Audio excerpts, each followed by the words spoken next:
It all began on an otherwise quiet Wednesday morning at the Quilting Bee.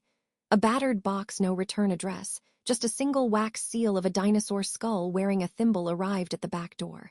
Judy tilted her glasses. This isn't from Moda. Amanda peeled the box open. Inside was a fossilized quilt block embedded in sandstone and a tattered map marked, Isla Pisamora, home of the lost templates. Liz gasped, clutching her sewing shears like a dagger. Is that the double wedding ring curve template? Sue's eyes widened. That pattern hasn't been seen since the great template extinction of 1989. Judy, with Maggie tucked under her arm, nodded solemnly. Pack your rotary cutters, ladies. We're going on a prehistoric patchwork pursuit.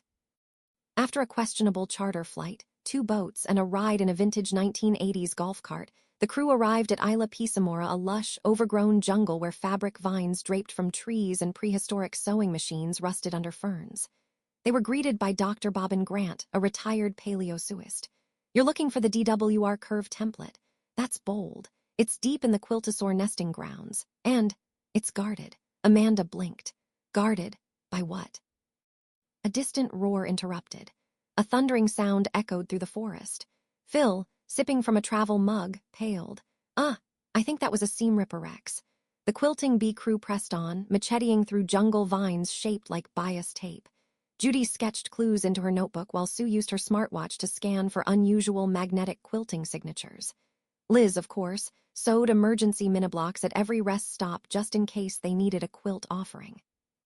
They narrowly escaped a rogue pack of velocipinners fast, angry dinosaurs with safety pins instead of claws, and tiptoed through a bubbling batik bog. Suddenly, Maggie barked and sprinted forward. There, nestled in a bed of soft moss, was the temple of St. Stitius, the ancient quilt guild of Pisamora. Inside, atop a pedestal of marble fabric bolts, shimmered the double wedding ring curve template. Sue whispered, "It's beautiful, perfect 1/4 seam allowance," just as Amanda reached out rumble. Roar. The seam ripper Rex burst through the temple wall, tail knocking over a bin of jelly rolls. Liz shrieked, "Run. It's going to tear us apart, literally." With the DWR template tucked safely in Amanda's backpack, the crew sprinted through the jungle, dodging flying thread spools and dodgy bobbin traps. But the SR Rex was gaining. Phil, still somehow holding his coffee, shouted over here, and hit a button on an old Janome control panel. A massive patchwork balloon inflated from the ruins, stitched together from ancient quilt tops. Judy, Amanda, Sue, Liz, Phil, and Maggie climbed aboard just as the SR Rex lunged, only to be stopped mid-roar by a falling roll of stabilizer.